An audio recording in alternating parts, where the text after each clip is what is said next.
네, 오늘도 방희선 전 판사, 현재는 변호사이시죠. 방희선 선생님을 모시고 지금 뭐라 그래야 되나요? 대장동 게이트라고 그러다가 요즘 다시 이재명 게이트로 바뀌는 것 같은데, 대장동 게이트에 연루된 남욱, 그 이전에는 뭐 정영학, 그 다음에 김만배, 유동규 이런 사람들이 석방되는 모습을 보이면서 거꾸로 김용, 정진상, 이른바 이제 이재명 민주당 대표의 왼팔 오른팔이 구속이 됐고, 조만간 이재명 당대표도 사법 처리될 것이다, 이런 예측들이 나오고 있습니다. 이렇게 이제 대장동에서 이재명 측근으로 멤버 교체가 되니까 더 격렬한 반발이 일어나는 것 같아요. 이재명 측에서는. 특히 이제 정진상 씨 같은 경우는 상당히 의문의 인물이었는데, 그의 구속을 놓고 뭐 증거가 있느냐 없느냐 뭐 숱한 얘기가 나오고 있는데, 오랫동안 재판도 해보시고 또 변호사도 해보시면서 경험한 걸 토대로 이 사건을 어떻게 봐야 되는지 한번 좀 들어보기로 하겠습니다. 정진상 씨가 주장하는 걸 다 보도로 보셨을 겁니다. 어떻게 보시는 거예요? 그 보도를 저도 봤는데요. 정진상 씨가 어떤 사람인지 잘 안 알려져 있는 사람이라 했죠. 그렇죠. 그걸 잘 몰랐던 사람인데, 또 뿐만 아니라 그 사람 얘기도 단편적으로 나왔지만, 그 사람을 둘러싼 주변에서 소위 그 당에서 또 이재명 씨 쪽에서 여러 가지 얘기를 하면서 그 사람 좀 옹호한다랄까, 그런 얘기가 많이 나와서 그 내용을 봤는데, 저는 동의하기가 매우 어렵고, 그게 얼토당토하는 억지 수사라고 생각이 들었어요. 왜냐하면 한 예들이 이런 얘기 하더라고요. 어떤 누구죠?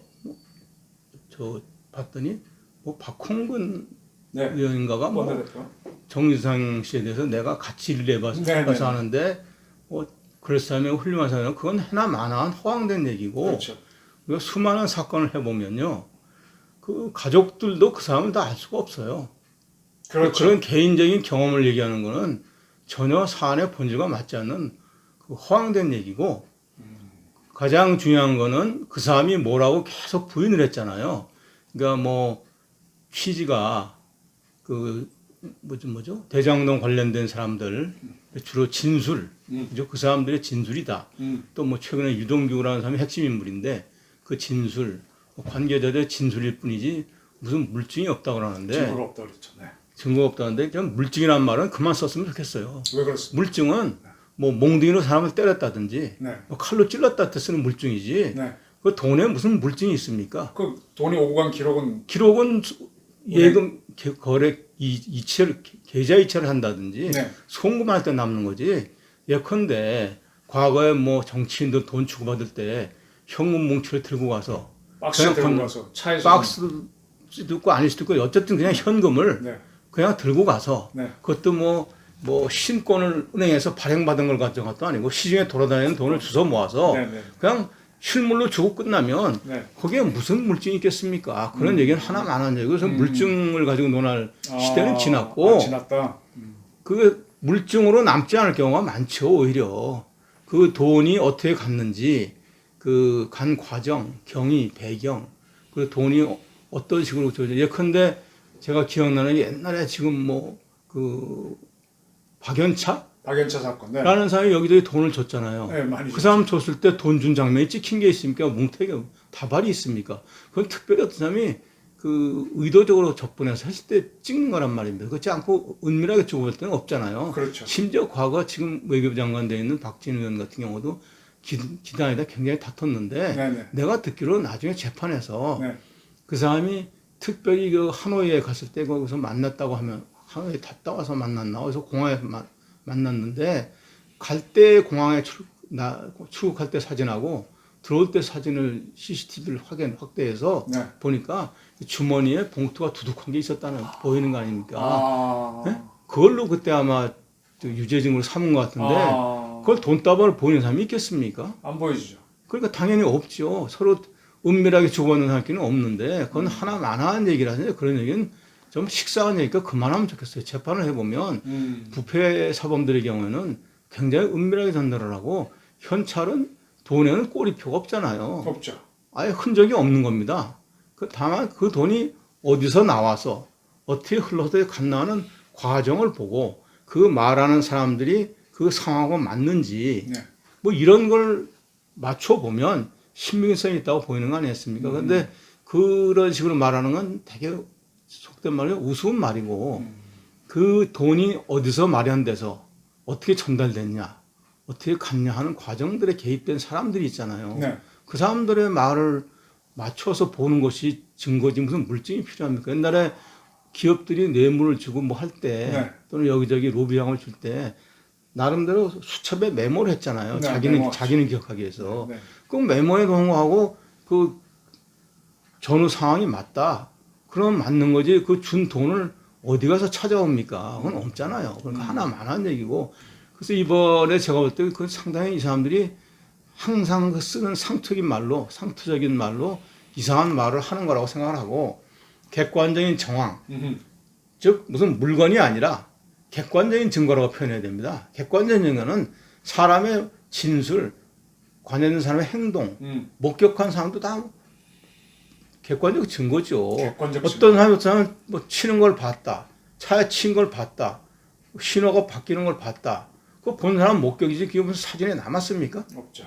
그러니까 마찬가지입니다. 그런데 그런 식으로 해서 아마 제가 보기에는 그냥 무리한 내용 없는 표현으로 흔드는 것 같고 특히 이번에 영장 그래서 긴가민가 하는 논란이 있을 수 있는데 제일 결정적인 거는 구속영장이 발부가 되었잖아요. 네, 구속영장 발부는 굉장히 중요한 사항입니다. 왜냐하면 우리가 좀 짚어볼 필요가 있어요. 네. 구속영장을 심사하고 발부하는 게 97년 이전하고 97년 이후하고는 확연히 다릅니다. 97년도 얼마 전에 작고한 윤관 대법원장이 있을 때 네. 구속제도를 변경시켰거든요. 신문에 의한 실질심사라고 해서 적부심이 아니라 구속영장은 실질심사라고 이름을 바꿨죠. 예전에는 아마 예전에는 뭐 그렇게 조금 정밀하지 않다 하고 흠잡을 소지도 많이 하나 있었어요. 우리가 실제로 일을 해보면 과거에는 구속영장 어떻게 발부하냐면 수사기관이 자료를 쭉 정비해서 기록을 첨부해서 갖고 옵니다. 이렇게. 그럼 판사실에 전달을 하면 판사가 그것만 오로지 검찰에서 낸 자료만 보고 서류만 쭉 훑어보고 일방적인 자료 대략적인 걸로 보고 또 뭐 많이 못 보죠. 왜냐하면 사건이 많으니까 서류 심사니까 보고 뭐 어느 정도 대충 뭐 근거가 있겠네 싶으면 발부해줬으니까 네. 경우에 따라서는 자기 쪽에서 그러니까 검찰이 상대방이 꼭 내달라든지 이것도 같이 반영해달라 하지 않은 것을 반영될 소지가 없었거든요. 일방적으로 냈거든요. 자기들 유리한 것만. 근데 지금은 97년도 이후 실질심사는 어떻게 하냐면 그렇게 검찰에서 자기들한테 도움이 되고 뭐 분량을 빼고 할 수가 없어요. 서류를 보는 것도 아니고 일단 검찰이 신청을 하면 자료를 가져와서 보기도 하지만 네. 신문기일을 잡잖아요. 마치 우리가 민사재판 하듯이 네. 신문기일을 잡는단 말입니다. 옛날처럼 판사가 혼자 저녁에 늦은 시간에 밤늦게 뭐 수십 건을 잠깐 보는 사이에 주망한 사람을 보는 게 아니고 그 자체 한 건을 중요한 사건은 신문을 하잖아요. 그러면 열어서 우리가 뭐 가처분 신문하듯 얼마 전에 이준석 사건 보듯이 가처분 신문하듯이 법원에서 신문을 열잖아요. 네. 그러면 거기에 검사는 기록을 내고 이러이러해서 이렇게 우리는 됩니다 하고 주장을 하면 상대방은 또 반론하잖아요. 네. 변호인까지 참여해서. 네. 그건 아니다. 이 사람은 자기네 쪽에 유령을 냈고 반대로 우리는 이런 게 있다. 이런 부분을 비교해달라 하고 소위 그에 대해서 대응하는 자료를 내고 서로 치열하게 주장 논설을 하잖아요. 네, 네. 왜 그러냐면 또 판사가 물어보기도 하고 결국 쌍방이 낸 자료, 주장 서로 거기서 법률상의 공격 방어가 일어나고 그걸 다 마친 다음에 쌍방에 우리도 이게 낼 게 있습니다. 이것도 봐주십시오. 하고 다 내잖아요. 그런데 어떤 사람이 뭐 저 사람은 그게 아닙니다 하고 우리가 뭐 뇌물수수할 때 그건 내가 빌려준 돈입니다. 라고 할 때는 빌려준 돈 내용이라고 하는 뭐 차용증이나 그 사람의 진술도 갖고 올 거 아닙니까? 네. 이런 걸 보는 거하고 안 보는 거 하나가 땅 차이 아닙니까? 쌍방이 낸 모든 자료를 보고 보도에 하면 한 8시간인가 했다면서요. 8시간. 예. 8시간은 어마어마한 시간입니다. 굉장히 긴 시간. 보통 재판, 뭐 신문도 뭐 2, 30분이면 끝나는데 네. 뭐 쌍방이 할 걸 다 하고 다 내놓은 거 아닙니까? 그걸 보고 나서 다 종합한 다음에 그걸 다시 모아서 판사가 한 몇 시간 정도 다시 한번 쭉 복귀하면서 보잖아요. 따로 봅니까? 당연히 보죠. 그 자리에서 그 답을 못 시간이 내리잖아요. 있구나. 네. 신문을 종결한 다음에 그 낸 자료를 다 가져가고 주장한 내용을 다 정리해서 와서. 갖고 가서 조용히 장시간 보잖아요. 보고 나서 앞뒤를 다 맞춰보면 종합적으로 정리한 다음에 이거는 검찰 측의 수사한 내용과 혐의 사실이 맞겠구나. 이 정도면 충분히 소명이 되었다. 대충 해주는 것이 아니라 소명이 되었다라고 하잖아요. 그래서 그 정도이면 이 사람은 범죄 혐의가 있다고 볼만하겠구나. 이 정도면 충분하다라고 해서 발부를 한 거 아닙니까? 더군다나 옛날 영장심사는 전담 판사가 아니었어요. 어느 날 판사들이 몇십 명에서 돌아가면서 하루에 한 번씩 당번식으로 하는 거였어요. 그죠? 당직식으로. 네. 그러니까 들쑥날쑥 하기도 하고 뭐 젊은 판사가 그냥 보기도 하고 뒤죽박죽인 심한 말이지만 편차가 심하고 그냥 뭐 캐주얼하게 봤는데 지금은 영장 전담 판사라고 해서 소위 부장 판사급 판사를 지정을 해놨잖아요. 네. 그 사람은 1년 내내 그 사건만 하잖아요. 아무것도 안 하고. 네. 거기에 완전히 전력을 투입해서 보지 않습니까? 전문 그 분야만 맡아서 한 전문 법관으로. 그럼 그런 사람이 지금 말씀드린 과거에 오늘 아무개가 갑자기 당직이 걸려서 어떨게 누가 하는 거하고 다르지 않습니까? 그리고 내용도 서류만 잠깐 보는 게 아니라 그렇게 복잡한 심리를 거쳐서 쌍방의 주장과 공방을 다 들은 다음에 그걸 다시 맞춰서 총 정리한 다음에 최종 결론을 내리는 이 영장 발부 결정을 그렇게 우습게 말하는 게 맞나 하는 그 메커니즘을 제가 설명을 드리는 거예요. 일반 국민들의 이해를 위해서. 네. 그럼 이 정도면 우리가 볼 때는 법률가라면은 이건 상당 부분 소명이 되었고 범죄 혐의가 상당하구나. 판사가 객관적으로 쌍방을 비교 교량을 해서 내린 결정이면 이건 어느 정도 우리가 맞겠다. 네. 다만 뭐 만에 하나 혹시 모르는 부분이 있는지는 나중에 본안에 가서 다퉈볼 수 있겠지만 현 상태로는 뭐 구속 더군다나 요새 인신 구속을 옛날처럼 잘 안 하거든요. 옛날에 네. 안 하고 웬만하면 그냥 불구속을 해보라는 거거든요. 그럼에도 불구하고 저렇게 맹렬히 다투는 상황을 구속할 정도면 담당 판사가 보기에 이 사람은 일단 구속을 해서 특히 신병을 확보해 놔야만 되지 이 사람이 그대로 돌아다니게 해서는 안 되겠다 하는 정도의 결정이 내려진 거면 그 범죄 내용의 그 정도나 또 범죄 내용의 가능성이나 그에 나타난 증빙 자료가 어느 정도나 충분히 타당하다고 보여져서 했을지 상식적으로 추정이 되지 않습니까? 이번에 그 보게 되면은 정진상 씨가 1억 4천만 원인가요? 개인적으로 뇌물 받은 걸로 돼 있죠. 네, 뭐 여러 가지가 섞여 있을 거예요. 여러 가지 섞여 있는데 그걸 딱 보는 순간에 그게 만약 검찰 주장대로 맞다면 이거 어렵겠구나 제가 봐도 느낌이 들더라고요. 근데 검찰이 그걸 특정을 해서 제시할 정도면은 코너에 몰린 건데 그걸 일단 그 양반은 부인하고 있으니까 그런 것들이 증거인멸 도주의 우려 가능성도 있어서 구속 가는 건 아닌가요? 그런 부분이 있겠죠. 네. 이 사람이 다른 사람과 어떤 관계에 있으며 어떻게 서로 네트워킹이 되어 있나. 특히 중요한 건 저거 같은데요. 내 기억으로는 그 유동규라는 사람이 휴대폰을 버릴 때 그 압수수색에 들어갔을 때 응하지 않고 문을 닫은 상태에서 통화한 게 그 사람이라는 게 사후에 밝혀졌고 던지게 한 사람 그 사람이 휴대폰 어떻게 좀 없애라 뭐 말을 해서 없앴다고 하는 걸 보면 결국은 이 사람이 여러 사람과 계속 주변 사람과 접촉을 하거나 일상생활하게 내버려 두면 뭔가 중요한 증거들이 없어지거나 훼손되지 않겠느냐 하는 생각을 하겠죠. 정진상이라는 사람을요, 그 학력이라든지 사회 경력은 좀 많이 나온 게 없지 않습니까? 근데 가만히 보게 되면은 핸드폰을 없애라, 그다음에 돈을 받는 것도 CCTV가 없는 어디 가서 이렇게 받았다 이런 걸 쭉 보게 되면 굉장히 법을 잘하는 모습을 보이거든요. 근데 정작 법 전문가 변호사 자격증은 이재명 대표가 갖고 있고 이 양반은 정진상 씨는 그런 사람이 아닌데 어떻게 더 치밀하게 움직이는 모습을 많이 보여서 그거는 아마 어느 정도 우리 사회에서 어느 정도 지위와 신분 있는 사람들은 사건이 여론화되거나 수사 가능성이 생기면 주변에서 다 이렇게 근데 이전부터 정진상 씨는 굉장히 조심하는 모습, 검찰 발표대로 거기 뭐 변호인단이 여러 명이 있었는데 이미 초기부터 지원을 했겠죠. 유동규 뭐 이런 사람이 걸렸을 때부터 초기부터. 당연히 기본적인 뭐 저 요령을 일러줬겠죠. 항상 뭐가 생기면 대충 뭐는 해야 된다. 예? 뭐 이런 식이라든지 휴대폰은 절대로 뺏기면 안 된다. 뭐 PC 자료도 어떤 건 지원하고 이번에 뭐 보니까 뭐 사무실 수색할 때 그 PC에 OS 그거밖에 없대.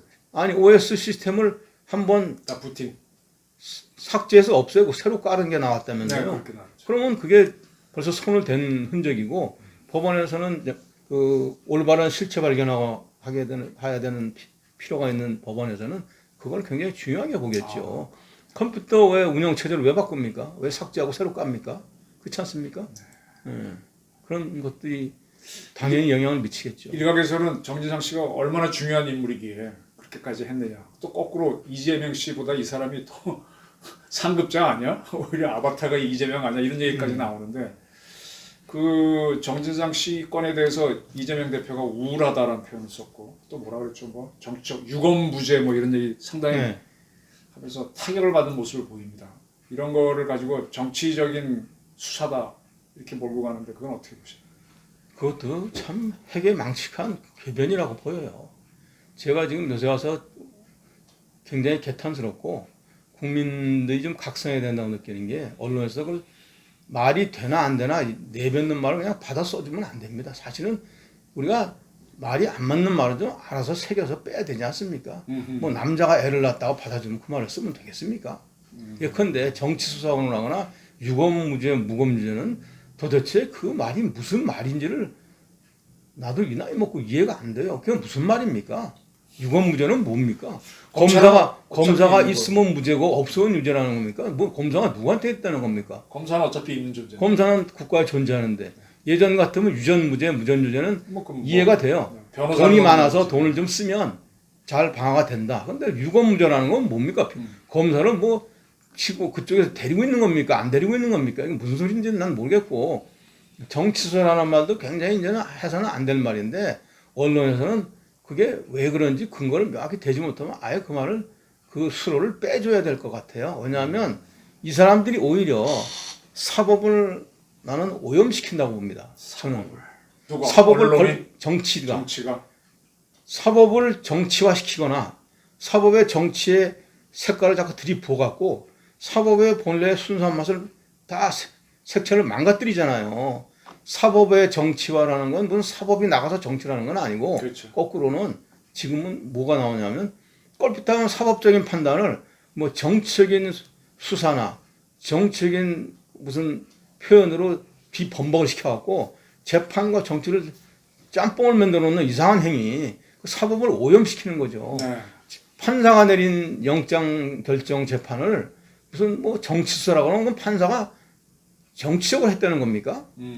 그렇지 않습니까? 유검무죄, 무검무죄도 말이 안 되는 게 그 지금 구속영장을 다 판사가 발부했잖아요. 그게 무슨 검사가 구속을 했습니까? 뭐 일제시대 아니한 말을 순사가 사람을 잡아온 것도 아니고 어떻게 그런 핵의 망측한 표현을 쓰는지 그 말에 아무 생각 없이 따라가는 사회도 큰 문제가 아닌가. 그래서 검수완박법을 통과시켰던 그러니까 검수완박법도 제가 굉장히 웃기는 거라고 망언이라고 생각하는 게 아니 옛날에 껄핏하면 나 그런 얘기 지금 생각이 나요. 지금 우리가 듣고 제일 싫어했던 얘기가 우리가 어렸을 때는 잘 몰랐는데 대학 다니고 공부하면서 9시 뉴스에 검찰이 누구누구를 뭐 잡아서 구속했다 하고 나왔잖아요. 그죠? 대검 중수부가 잡아서 구속했다 그러는데 그 자체도 어폐가 있는 거죠. 검사가 사람을 어떻게 구속합니까? 판사가 발부한 영장에서 구속영장을 집행한 건데 항상 그런 말을 써왔어요. 수십 년 동안. 써왔네요. 무비판적으로. 근데 과거에는 그래도 어느 정도 좀 뭐랄까 양해라고 할까 애교로 봐줄 면이 있었던 게 검사가 주도권을 쥐고 있었죠. 검사가 서류를 내밀면 이게 뭐 완전히 틀렸다. 이거 보니까 잘못됐네. 무죄네. 이러기 전에는 대충 일단 뭐 근거는 있으니까 해주자 하고 검사가 신청하면 그걸 그냥 받아주는 식이었기 때문에 사회에서 뭐 검사가 구속을 했다. 이렇게 표현하는 면이 있었는데 지금은 97년도 이후에 완전히 바뀌었잖아요. 97년도가 기점이네. 예, 사법제도 개편 이후에 완전히 바뀌었는데 왜 그런 의식을 여태 사회에서는 통용되는지 모르겠어요. 검사가 영장을 내밀어서 연여처럼 잘 되지도 않고 대부분 기각을 당하잖아요. 그렇습니까? 예. 영장 발부율이 20, 30%밖에 안 되는데 그래요? 10건 중에 두세 건밖에 안 되는데 무슨 검사가 구속을 합니까? 검사들은 이제 신청을 하고 영장이 나올라나 안 나올라나 하고 그냥 조마조마하면서 그걸 기다리고 있는데 검사가 구속했다는 건 궤변이죠. 그럼 우리 사회가 지금 크게 잘못 알고 있는 게 옛날 박정희 전두환 시절에는 국회가 힘이 없었잖아요.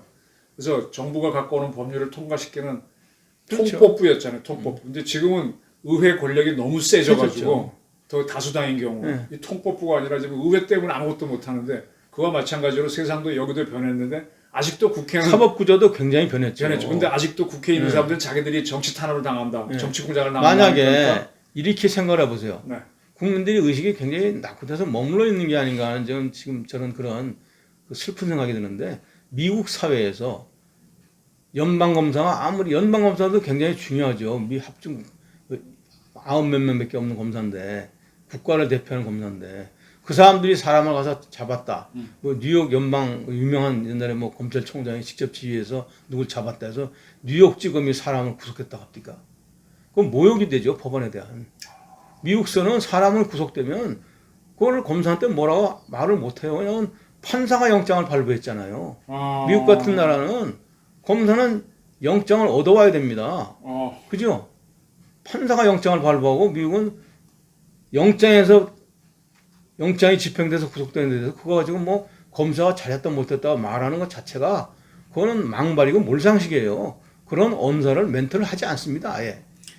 법원의 재판에 따라서 이루어진 거기 때문에 그걸 받아들여야지. 왜 거기 대해서 뭐 검찰이 칼춤을 춘다. 검찰이 칼춤을 춰봐야 어떻게 춥니까? 검사가 칼춤을 맨날 춰봐야 판사가 영장을 기각하면 그만인데 검사가 구속하고 싶다 아무리 쫓아내도 뭐 압수수색 영장도 안 주면 그만인데 뭐가 칼춤을 춥니까? 지난번에 어떤 거는 뭐 제가 보니까 기억이 나는데 조국 씨 같은 경우는 집에 있는 본인의 휴대폰 이런 거 하고 집에 거는 결국 못했다면서요. 네. 영장을 발부 안 해줘가지고. 근데 뭘 칼춤을 췄다는 겁니까? 영장을 안 해주는데. 우리가 볼 때는 경우에 따라서는 저거는 좀 개인 프라이버시도 있긴 하지만 해줘야 되지 않나 싶은 정도도 철저하게 막 이번에 노웅래 씨 사건은 되게 웃기잖아요. 처음에 압수수색 영장을 가서 집에 가서 쭉 집행을 했는데 봤더니 현금 따발이 막 나왔다는 거 아닙니까? 그렇죠. 이 뻔히 나온 현금 따발을 압수를 못 하잖아요. 목록이 없으니까.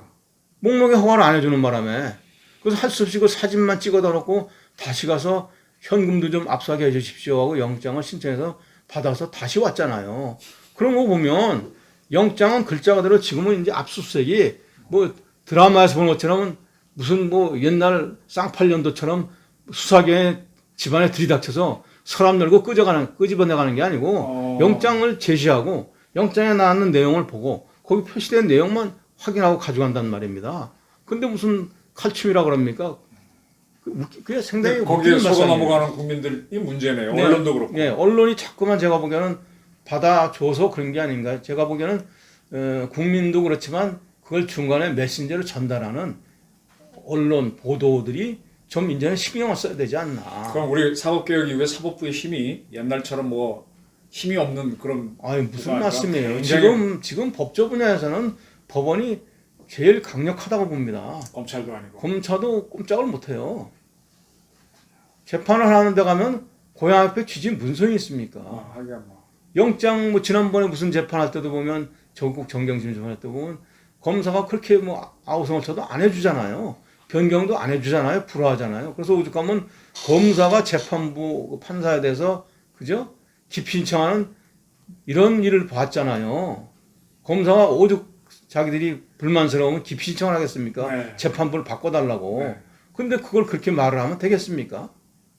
지금 시대가 바뀌고 사회 구조가 바뀐 것이 오래됐는데 이 일반적인 사회인식은 제가 보기에는 완전히 구시대에 머물러 있는 것 같아요. 그럼 우리 정치가 지금 우리 정치도 우리 언론도 그렇고 지금 사회 변화를 못 따라가고 있는 거예요. 전혀 못 따라가는 30년 전 거죠. 모델을 아직도 저도 계속 얘기를 하고. 저도 그런 면이 좀 있는 것 같고. 그러니까요. 그래서 제가 보기에는 그 언론 종사자들이 굉장히 각성해야 되는 게 아닌가. 국민들한테 일단 인풋을 올바로 입력을 해야 저장이 될 거 아닙니까? 뭐 검사가 구속했다. 그런 말 하니까 지금도 국민들 대다수는 검사가 구속했다고 인식을 하면 어떡합니까? 검사의 신청에 의해서 판사가 구속영장을 발부했다. 그죠? 그 영장에 의해서 집행이 되었다. 이렇게 표현을 해야죠. 아무개 검사가 신청한 영장을 법원이 발부해서 그 발부의 영장에 따라서 집행이 됐다. 이렇게 말을 해야지. 그러니까 심지어는 저는 그런 잘못된 도착된 의식이 사회 법의식도 혼란을 많이 가져오는 것 같아요. 압수수색 영장을 가져오는데 저항을 한다. 이거는 상상할 수 없는 일이에요. 우리가 볼 때는. 왜? 옛날처럼 검사가 와서 압수한다고 생각하니까 그러는 거예요. 그런 발상을 하니까. 법원이 재판이잖아요. 영장이 재판이거든요. 재판의 일종의 결정문이란 말입니다. 재판에서 우리가 뭐 어떤 건 뭐를 하라 하고 그죠? 뭐 게시하라. 뭐 옛날 같으면 뭐 과거에 언론 중재할 때 뭐 결정문 내리잖아요. 네, 또는 뭐 무슨 뭐 가처분을 내리잖아요. 출입하지 마라 네. 하는 거 들고 왔는데 이게 뭔데 하고 출입하지 마라 하는데 왜 출입하지 마라 시비하면 그 법원의 재판을 거부한 행위잖아요. 형사상 다른 거는 집달관이 합니다. 네. 민사는. 네. 법원의 재판의 집행은 우리 소송구조상 검사가 집행하게 돼 있어요. 검사가 집행하러 온 것뿐이지 검사가 하는 게 아니에요. 근데 왜 검사가 하는 걸로 생각해서 속된 말로 뭐 우리는 못하겠다고 싸우는 일이 벌어지느냐. 이게 황당하다. 아마 미국 같으면 그 자체가 당연히 법정 모독죄로 체포돼서 구금될 거예요. 그러니까 우리가 지금 굉장히 관념의 혼돈이 심해요. 그러면 지금 이제 대장동 관련 사건 관련해서 검찰이 쭉쭉 수사를 들어가는 거는 민주당 입장에서는 제대로 객관적으로 보면 엄청난 사건이네요. 이게 뭐 정치 투쟁을 할 이런 사건들이 아니네. 지금 뭐 황운하니 이런 사람들이 나가서 윤석열 퇴진하라 그러는데 그럴 지경이 아니네. 이거. 아닐 뿐만 아니라 그 사람들은 제가 보기엔 사회를 오도하는 좀 암적인 존재 같아요. 황운한 친구는 그 사법을 집행하는 경찰에도 있었고 투수다까지 지방 경찰청장까지 했는데 안단 말이에요. 공청탈 때 법학과가 약한 학교도 아니고. 이게 정치 투쟁의 아니에요. 제가 볼 때는 얼치기라고 보여요. 얼치기다. 법에 대한 지식이 잘 없어요. 검사법도 추진하고. 심하게 말하면 우리 사회가 아직도 경찰은 그냥 구닥다리 구식이에요. 형사사법제도에 대한 지식이 잘 없어요. 그냥 옛날 도리뭉실한 그 어깨 너머로 배운 뭐 순경생각 이런 걸 가지고 있는 게 경찰이에요. 내가 지금도 생생히 기억나는 게 그 아까 말씀드린 97년도에 구속영장 실질심문 제도를 도입했을 때 그때 막 초기 실행 단계에 변화된 제도의 구속영장 신청 심사를 했어요. 근데 무슨 해프닝이 생겼냐면 검사들도 우왕좌왕을 했고 그 제도의 본래의 모습이나 그 작동이 어떻게 돌아가는지를 몰라서 심지어 그 논란이 있었어요. 본인이 그러면 실질심사 신문 안 받겠다고 포기하면 되는 거 아니냐. 그래가지고 그거 가지고 법원하고 대립이 있었어요. 검사는 그러면 포기한다고 받아서 전부 내고 심사 안 받으려고. 그런 혼란도 있었어요. 근데 그때 가장 놀라운 게 경찰들은 형사 업무를 볼 때 당연히 수사에 대한 모든 법적 지도 지휘를 검사한테 받아야 되잖아요. 그게 우리가 말하는 수사 지휘예요. 그렇죠. 별게 아니에요. 뭐 무슨 지휘 그러니까 상급자, 하급자 부리듯이 명령한 게 아니고 법률 관계 전부 형사 관계는 검사가 적용 청구 신청자니까 형사의 지휘, 뭐 해석, 지도를 받으라는 거예요. 그렇죠, 잘 모를 때는. 그렇죠. 근데 이 사람들이 무슨 짓을 했냐면 갑자기 판사실에 있는 저한테 전화가 왔어요. 누군가하고 그때는 전화가 자유롭게 되는 때니까 받으면 무슨 수원 무슨 남부경찰서 뭐 그 형사계에 있는 아무개 이런 그 경찰 또 무슨 서에 있는 누가 하면서 전화가 그 당시 제가 아마 한 초창기에 한 몇 주 동안 엄청 시달렸어요. 경찰이 막 전화를 해요. 이거는 지금 이렇게 하는데 이런 경우는 어떻게 해야 됩니까? 영장실질심사를 처음 해보는데 자기들이 어떻게 해야 됩니까? 뭐 이런 경우는 어떻게 뭐 내일 10시로 뭐 오후 늦게 신청이 들어와서 내일 10시로 신문을 제했는데 그러면 10시에 법원에 오라고 해서 만나면 됩니까? 우리가 유치장에 데리고 있다 싣고 가야 됩니까? 별별 이상한 질문을 다 했어요. 그럼 그 사람들이 기본적인 법상식이 있으면 그걸 묻겠습니까? 전혀 모르니까. 그래서 그걸 왜 판사한테 묻냐? 우리는 심판하는 사람인데. 그랬더니 그건 당연히 상급자한테 묻거나 관할 검사에게 물으면 되지 않냐 했더니 뭐 자기들 나름대로는 가장 법 전문가인 판사님한테 물어보고 싶어서 했다고 그러는데 그때 보면 97년이 그게 먼 세월도 아니잖아요. 그러네요. 내일 모레 21세기인데 이게 참 황당한 나라구나. 우리 그걸 질문이랍시고 하고 그래서 자기들은 내일 아침 10시에 가면은 그 사람을 일단은 내보내면 안 올지도 모르니까 자기네는 유치장에 밤새 데리고 있겠다는 거예요. 그래서 그거 됩니까? 안 됩니까? 그거는 그 신병 처리하는 검사하고 검찰청하고 협의해야 될 사항이죠. 그걸 왜 판사한테 물어봅니까? 그러니까 이 정도로 제가 보기에는 우리나라 경찰들은요 법규 교육을 잘 안 받습니다. 굉장히 약합니다. 그런데 그런 데서 있다가 더군다나 경찰이 수사 분야를 벗어나서 수많은 비수사 분야가 많죠. 경찰은 양대 분야가 있어요. 수사와 비수사. 네, 정보. 비수사는 소위 행정 보안 경찰이라고 부릅니다. 네. 그건 우리 형사소송법하고 전혀 무관해요. 그렇죠. 네. 그 사람은 수사관이 아니에요. 그렇죠. 그래서 형사사법을 몰라요. 형사소송법 이런 건 전혀 몰라요. 모를 수밖에 없어요. 이런 쪽은 전혀 모르죠. 교통, 경비, 방법, 뭐 경비. 그죠? 청소년은 모르잖아요. 네. 통신 이런 사람들, 정보. 근데 이런 특히 이제 경찰이 총경 이상 올라가기 시작하면 그걸 점점 몰라요. 모르죠. 점점 몰라서 사람은 사법경찰이 아니에요. 그러니까 경찰을 오래 했다고 형사사법을 아냐고 하는 것은 제가 보기엔 천만의 말씀이에요. 맹탕이에요. 심지어 검사도 오래 하면요. 정확한 사법 절차를 민사사법은 잘 몰라요. 그런 이상한 일이 생기는데 어차피 끊임없이 그것은 보수역이나 보충역 시켜주자는 모르는데 우리나라 경찰이 제가 알고 있기로 형사소송 절차, 형법, 형사법 복잡하고 정치한 그런 형사사법 절차에 대한 법적 교육을 주기적으로 시키나요? 없죠. 저는 안 시키는 걸 아는데. 실무도 바쁜데. 경찰관 직무집행법도 모르던데.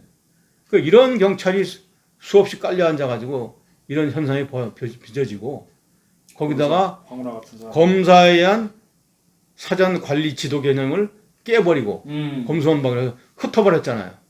떨어져 나가면 경찰은 아까 말씀드린 원시적인 상태에 있는 경찰들이 중구난방으로 일을 하는데 이게 뭐가 사법 절차가 돌아가겠습니까? 그 이게 지금 제가 볼 때는 그냥 뒤죽박죽이 돼 있는 거예요.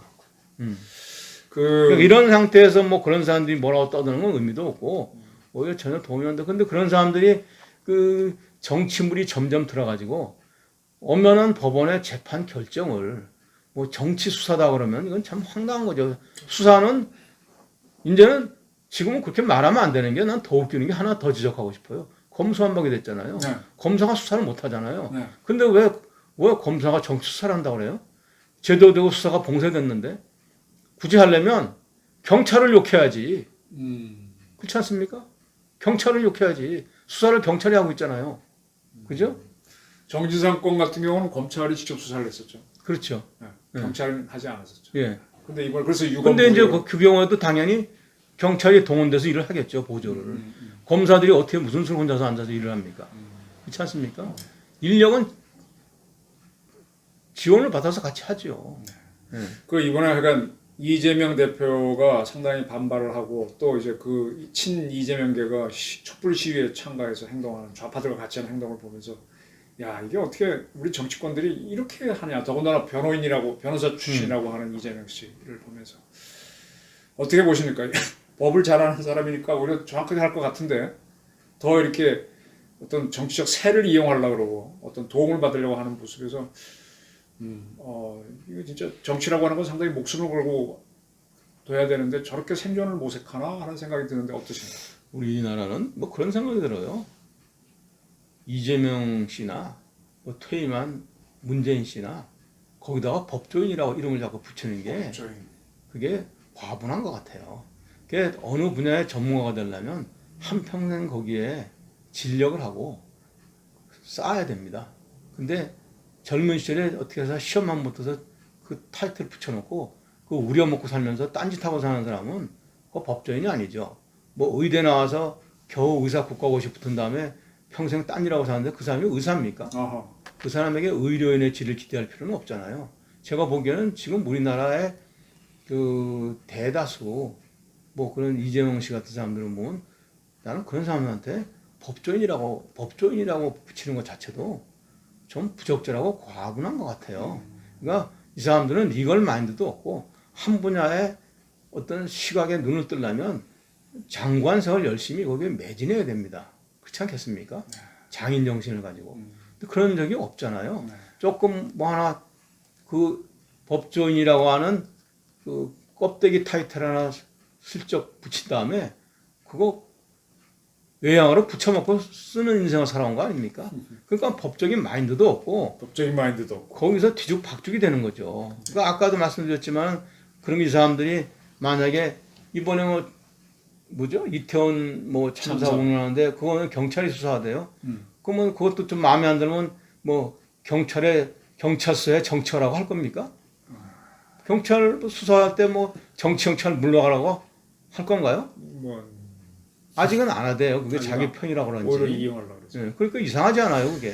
그 박근혜 원리라든지 어떤 이치를 따져보면 전혀 안 맞는 말을 막 속된 말로 야바이꾼처럼 사람들을 홀리려고 이상한 말을 막 지어내고 장난을 치는 것 같아서 그건 진짜 말장난이고 아주 좀 몹쓸 행동 같아요. 저는 이걸 봅니다. 박근혜 대통령이 탄핵될 때 보면은 이제 그 가까운 최순실부터 이렇게 또 뭐 경제수석 이렇게 잡혀 들어가잖아요.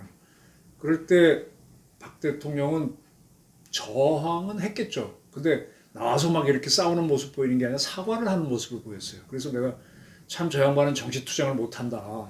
그러면서 결론적으로 수용을 하다 보니까 탄핵이 됐고 구속이 되는 그런 모습이 갔는데 그게 정치인의 바른 모습이니까 정치인은 좀 투쟁도 해야 되는 건데 지금 이재명 씨는 자기 측근들이 자기가 스스로 왼팔 오른팔이라고 하는 사람들이 구속이 되고 있는데 오히려 투쟁적으로 가고 뭐 이렇게 하는 이런 모습.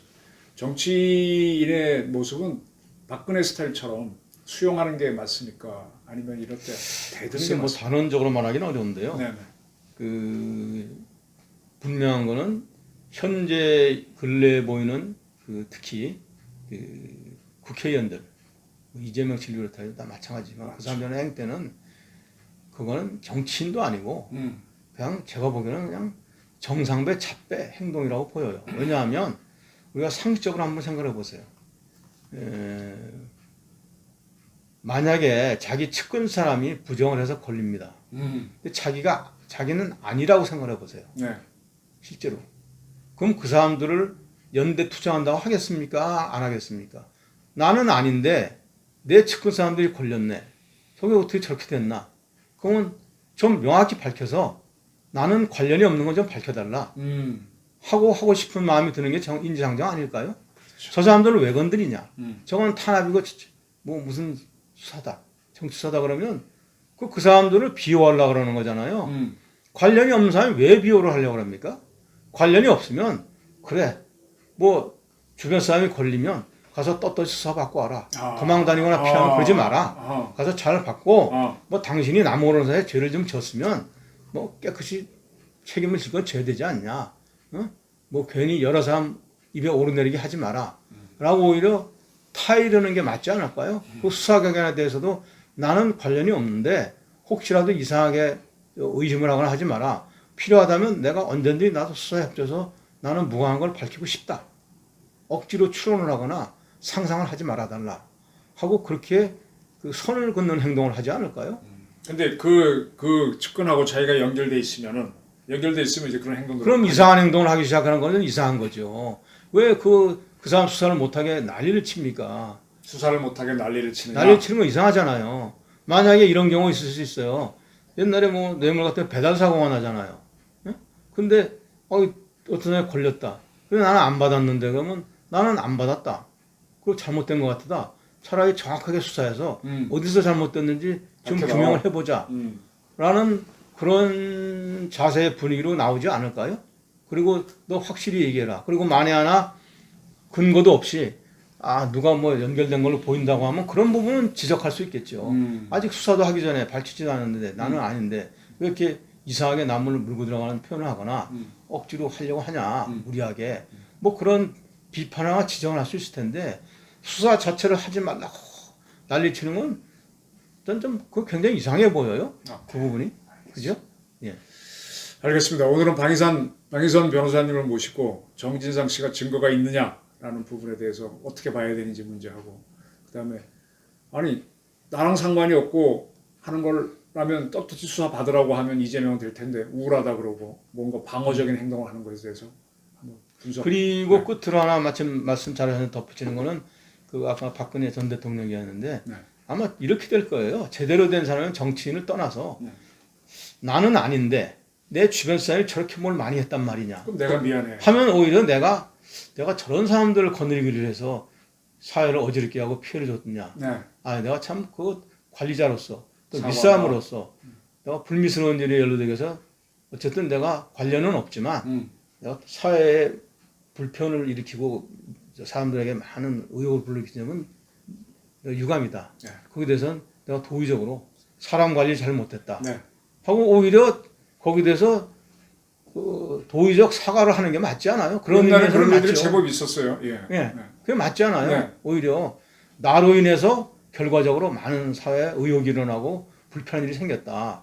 그러면 어쨌든 나를 중심으로 생긴 일이기 때문에 뭐 실체 여부를 떠나서 도의적으로 내가 미안하다든지 국민들한테 심려를 끼쳐서 죄송하다든지 뭐 이렇게 나와야 되는 거지. 왜 그 진짜 속된 말로 난리를 치고 발광을 하는 건지 자세가 잘못됐잖아요. 정치인이라면 있잖아요. 네. 오히려 남보다 자기들 항상 그러잖아요. 언론에서도. 법적인 걸 떠나서 도의적으로 행동하면서요. 도의적으로는 내가 참 이런 불미스러운 일에 자꾸 거론되는 게 미안하다. 내가 처신을 잘못했나 보다. 앞으로는 좀 더 조심하겠다. 이렇게 하는 기본적인 자세는 보여야 되지 않나요? 그러고 나서 나는 아니니까 그 부분은 좀 명확해지기 바란다. 그 괜히 억치게 해서 재미로 쓰지는 말아달라. 이렇게 말하는 게 그 정확하게 그 스탠스가 맞지 않나요? 그죠? 이재명 대표는 그 뭐 부인도 문제가 있고 아들도 문제가 있고 그럼 수신제가에서 그렇죠. 걸리고 있는데 지금도 생각이 안 나는 게 과거에 그 김영삼 대통령도 했잖아요. 아들 소통령 논란에서 뭐 언론 시끄러울 때 주변에서 아무리 얘기도 안 듣다가도 결국 검찰이 수사해서 구속되니까 사실은 그럴 필요는 없잖아요. 자기가 뭐 그걸 뒤에서 백업을 해주거나 봐준 게 아닌다 하면은. 그런데 자식의 잘못은 아비의 허물이라고 내가 대통령으로서 정말 국민들한테 네. 내가 할 말이 없고 민망하다고 대국민 사과를 했지 않습니까? 네, 그게 DJ도 그랬던 것 같기도 하고. 어쨌든 DJ도 자기 아들이 줄줄이 걸리니까 네. 어쨌든 자식들 불민한 자식들로 해서 이렇게 국가에 누를 끼친 것에 대해서 송구스럽다라고 말했는데 소위 그게 말하는 우리가 정치가라면 사회에 오피니언 리더를 하잖아요. 네.